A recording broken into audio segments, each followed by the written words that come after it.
Hi friends, நம்ம இப்போ பார்க்குறது தங்கமுத்து மாரியம்மன் திருக்கோவில். இது இன்றைக்கு கும்பாபிஷேகம் ஆன திருக்கோவில்.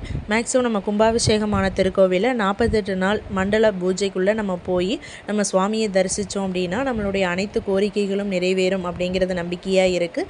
நாங்களும் கும்பாபிஷேகம் அன்று போய் தரிசித்தது தான். காலை டயத்தில் நம்மளால் போக முடியல, அதனால் ஈவினிங் டயத்தில் சுவாமியை போய் நம்ம தரிசிச்சுட்டு வந்தாச்சு. மிகுந்த அலங்காரத்தோடு நேர்த்தியான வேலைப்பாடுகளோட ஒரு வடிவமைச்சிருந்தாங்க.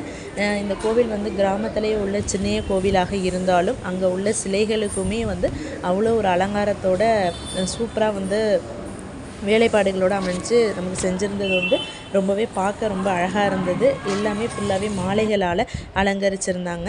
வெளியிலே நம்ம பார்த்தோம் அப்படின்னா சுவாமிக்கு நிறைய மந்திரங்கள் எழுதி போட்டிருந்தாங்க. இது நம்மளுடைய தேவைகளை, என்னென்ன தேவைகள் நமக்கு வேணுமோ அந்த தேவைகளுக்கு ஏற்றாப்புல மந்திரங்கள் இருக்குது.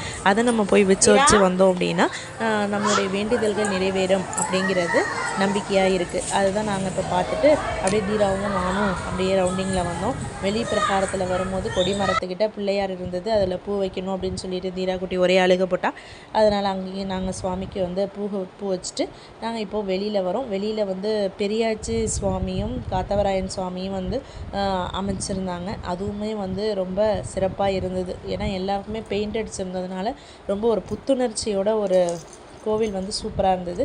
வர வழியிலேயே நாங்கள், இதுவும் கும்பாபிஷேகமான கோவில் தான், காமாட்சி அம்மனையும் தரிசிச்சுட்டு நாங்கள் வெளில வந்தோம். தீரா குட்டி அங்கே தான் நின்றுட்டுருக்கா. தேங்க்யூ ஃபார் வாட்சிங் ஃப்ரெண்ட்ஸ்.